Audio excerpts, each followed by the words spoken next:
People think weddings are more about aesthetics, decor, but it's beyond that. So it's not just about, okay, my auntie can do it for me. Some of the vendors are too full of themselves, which makes working very difficult because they think that maybe you're not their class, you're not their level, they are always not on time. Slow staff, you have to give them a lot of pressure and all that. So you hate them? I don't hate them, I love them. My name is Lois Ikia Edipoku. I'm an event planner. I do event planning, event coordination.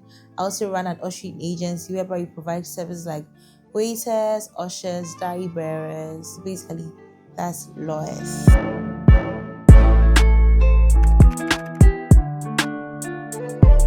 So it's Ernesang events and ushering. My mother's name, Ernesang, making Ernesang. A lot of people ask me, Ernesang, what's the meaning? How do you pronounce it? So today is my mother's name, Ernesang. Event planning, event coordination, ushering, waiting service, dowry bearers. We provide also cultural trip as well. Planning or ushering? Both. For planning 100%, ushering 90-80, yeah. The era that we are in, is more like content creation. People want to know the face behind the brand so they could trust the person they are dealing with. And I felt like for the past 8 years, people don't get to see me unless they book me. So I felt like, why don't I come out and show myself? This is me. This is a trusted brand. So you could actually book us. Yeah, that's how I decided to reveal my face. Because I had a lot of people asking me, why are you not posting yourself? Why are you hiding? I'm like, no, I'm not hiding. I just didn't want people to book me. They should book the brand and the quality work you're putting out there. That's how come I decided to reveal myself now. So with proper organization, I delegate when I have to and also support from my partner and my mother. That's how I'm able to do it and do it very well. So I started with ushering at first, even though I had the passion for planning and coordination, but I wanted to start with ushering and know what is really about the planning and coordination. For me, I learned on the job. I didn't go to any school. So doing the ushering, I got to identify the errors, what people are supposed to do that they're not doing. Then I decided to venture into planning and coordination. And also with the help of the HR that I studied, adding to it makes it much more easier and better for me, alongside with the passion I have. Planning is bringing ideas. You have an idea. You want how your wedding to be like, so you plan towards it. You have a theme. This is how I want it to be like. So you are planning towards the goal. So I want to give an example where somebody wants a wedding of a private event with crystals here and there. With they have a goal they want to achieve. So that we plan towards it for them to achieve their goal. But with the coordinating, you are bringing everything together to make what we've planned, executed, work on that day. So that's the difference between planning is having a goal, how you want your event to be like, then we get vendors and work towards it. But coordination is the execution on that day, bringing everything we've planned together to make it a memorable one. For the ushering side, you're about 60, and for the planning side, you're about 6. Why do you need about 60 people for ushering? Because it's not a full-time job, most of them are in school. So as and when there's a gig available, we put in the group and those available will do the work. With the ushering, when do you decide to use males? When do you decide to use females? It depends on the client's specification. Some do not mind, so then we use both. But if they are very specific, then we use just females or just males for them. The first process is to put in an application. After the application, we do the selection process whereby there's a team of people that would select the people that they think they fit into the criteria. After the selection, we do an interview. After the interview, we also select those who have passed the interview. Then there's an orientation, there's a training part, then there's first on the job training as well. Do you love your job? Yes, I do. I love it. It's my passion, so I really love it. What do you like about it? I love everything about weddings. The most important thing is I'm bringing joy to the clients. Once I see they're very excited and they're happy about everything, it brings me so much joy. Do you have the memorable moments? I have a lot of memorable moments. When my client was so happy and she was like, oh, Lois, I don't know what I would have done without you. Thank you for bringing my vision into life. I really felt touched. Oh, it is. It's like it's a big industry, and there are a lot of people, a lot of couples are getting married. So once you do it and you do it well, you get some good money out of it. I'll rate it about like a 4 to a 5 star. Like it's a good thing. Yeah. Someone can treat us full time. Yes. It's a full-time job actually. I am doing it part-time and all that, but it's actually a full-time job that you really get paid and you love what you do. When you go all out for them and they do not appreciate you, that like is a very, very bad behavior I wouldn't like to experience from any client. Is it common? It's not common. With us, it's not common, but I can't tell for the others.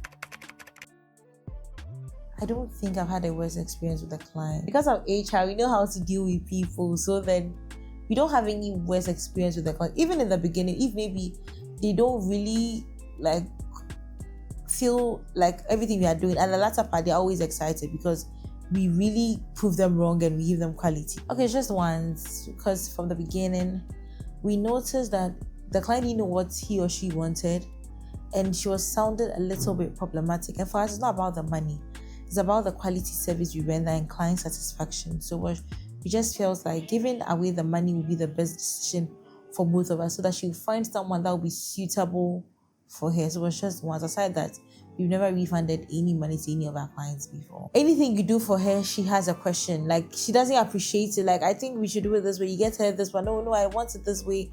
So from the beginning, it was complain. And we felt like, why don't we just refund your money to you so that you just get someone that will understand you better? It's like we didn't understand her better. We really understand all our clients. But for that particular person, she didn't know what she really wanted. So it was just back and forth with us. And she was also very rude. They forget that we're also humans like them. So the way and manner in which they talk to us will determine how we also relate with them. People think weddings are more about aesthetics, like the decor, how it looks and all that, but it's beyond that. It has to do with proper planning, logistics, and detailing. That's what people think is all about. Aesthetics, the videos they see and all that, but it goes beyond that. It's not easy, I won't lie to you. It has to do with a lot of proper, as I said, planning, logistics, accounting, finance, because you are paying, you are receiving, and a whole lot more. So it's not just about, okay, my auntie can do it for me. And as much as your auntie is good, it goes way beyond that, because RSVPing, invitation cards, like they are basic things you can just not know by you thinking that, okay, I can plan a wedding. It goes beyond that. So it's not easy. It has to do with a lot of thinking as well.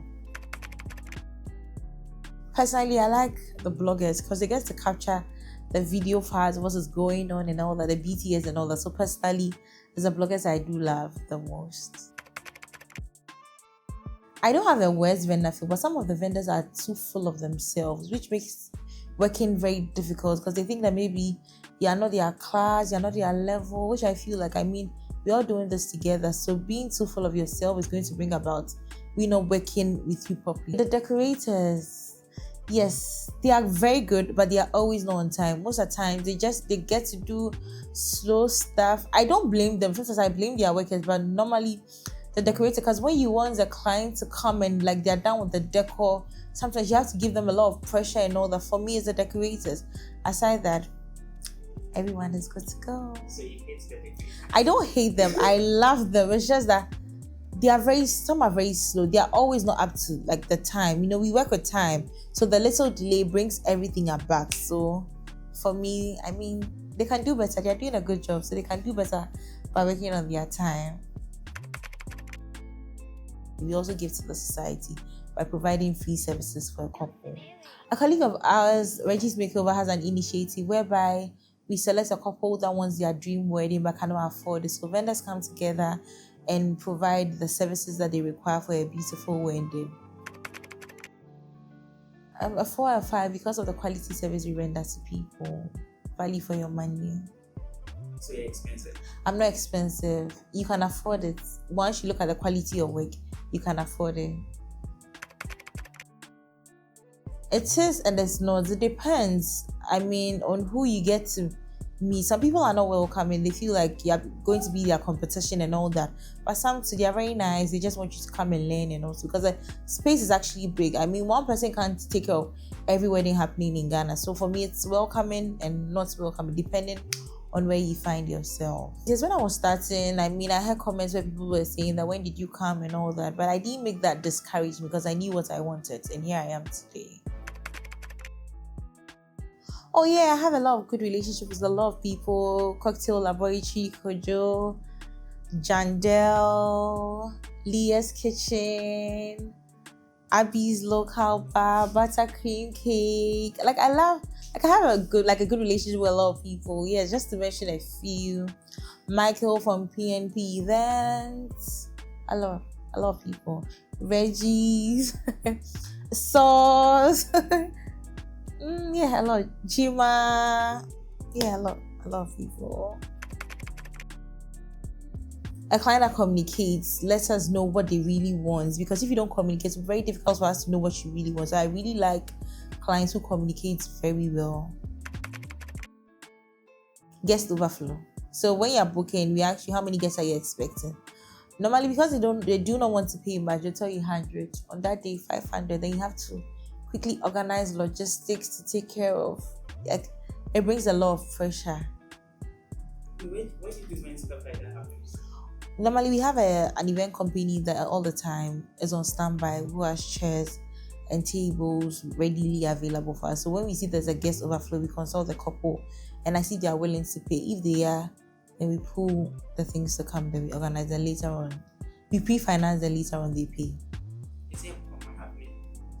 Not really. Some are truthful. They tell you that, okay, these are the guests number 300, but some too, they don't expect it. But I mean, once you start posting the pre-wedding, people that you've not even invited tend to show up, unless of course it's a private and a strictly by invitation event. Is this something you can know ahead? Because I feel like it will be so hard to tell that 100 people. Normally, we do extra 50 just in case there's an overflow that could take care of it. So you have to be realistic about the guest number. So there's an extra 50 just in case there's an overflow. That'll make up for it. But if the guests are more than the 150, then you have to organize logistics. If you were advising a couple on how to be sure the number of people coming, what would you ask them to do? So RSVP, we will tell them to create a wedding website where they'll share with their guests to RSVP on time, so we can know the actual guests that will be coming, and an extra like plus 20 just in case there's an overflow. We could make up for it. Okay, so it varies. Wedding can be either expensive or average or less expensive based on your taste and preference. So if you want a top tier high-end wedding, you have to budget about 500,000 up to 900,000. If you want an average, a decent, a beautiful wedding, you can budget from 150 to about 450, 300. It will work. If you just want something very simple, down to earth, from 50 to 150,000. Wait, what will 50,000 get you? Oh, if the guest number is about just the 50,000, you don't want any decor, we could have it in your hall, so you just pay for the photo, video, the makeup, simple dress. You don't really have to do much, but the guest numbers is really the problem. So 50 people, it could work. Okay, so if I have 50,000 and I want a venue, it's not possible because the venues are costing about, some cost 70, 90,000. So if just the venue is costing 90,000, just know that. wow. Yeah. Underbridge is good. The Icon is also good. Enclave is also good. There are a lot more that they're aside. The ones I mentioned are all based in East Legon, but the other venues are good. Door Event Center, North Kanishi. We also have Unique Floral at Chado. So I'd advise that you read about it, then you know what you really want to do, because it's not just about, okay, I want money, so I just want to venture into planning. You should have passion for it, how to deal with people, how to manage people, a lot of tolerance level, because that's very important, because you meet people from all different walks of life. Then if there are training schools that are now training people to become event planners, if you can afford it, go to the school, train and become a better event planner. If you can't afford it, read, there's YouTube, there's social media, learn about how to become a professional event planner, because not all event planners that are professional. For my couples, before you book an event planner, look at reviews from clients, because it's not just about they posting videos of brides and all that. It's about the reviews. The reviews are the actual things that really went with the good and the bad side. So for me, it's all about the reviews, not just about videos posting brides, followers. No. It's all about the reviews, and ask, if better still, text the clients. I mean, sometimes we tend to tag the couple, so you could just text them, oh, how was this event planner? How was your experience with them? So that they can give you the true reflection of what actually happened. Right, so we start a day before, so we ensure that the decor team brings their logistics, not just the decor. If it has to do with food, they bring their food station. Cocktail brings their station. Anything that they have to bring a day before, they bring it. That morning, decor will continue from the previous day, and ensure that they meet up with their time. So if the engagement started at 10, by 8 o'clock, decor is ready, DJ is ready, photo and videographers arrive, makeup and hair arrives, outfit stylist also arrives. I mean, coordinators are already on board to ensure that everything is running smoothly. Then we follow the detailed timeline. So after the engagement, there's picture taking. After picture taking, there's the second part of the ceremony where there's a reception part where an MC coordinates that aspect. So we normally do a detailed show flow with the MC to ensure that what the clients want is actually what he's going to be doing. Then there's the eating part, there's the dancing part, and in all this while you are running around. Yes, ensuring that everything is in order, everyone is there, what they paid for, they're getting value for it. Nobody's underdoing or overdoing anything. Yeah. You always have to be in film. Yes, you have to be. You can't be a coordinator and be at home. Can you be a planner and be at home? Yes, you can be a planner and be if you have a solid and A team, you can be a planner and be at home. Then the coordinators are on ground. The fact that you've planned the wedding doesn't mean you have to be there. That's a difference. You can plan. Then the coordinators part is to ensure that everything that has been planned is being executed on that day. Yes. So you can be a planner and be at home. But you can't coordinate and be at home. You have to be there. So we do this thing where everyone that comes, okay, we ask them to refer us to someone. Right. To be here. Okay. So who would someone you can link us to? Oh yeah, Kojo Laboratory of Cocktail Laboratory. Yeah. Can I refer another person? Yeah. Leah's Kitchen. Can I refer another person? Go ahead. Avi's Local, but I have on and on.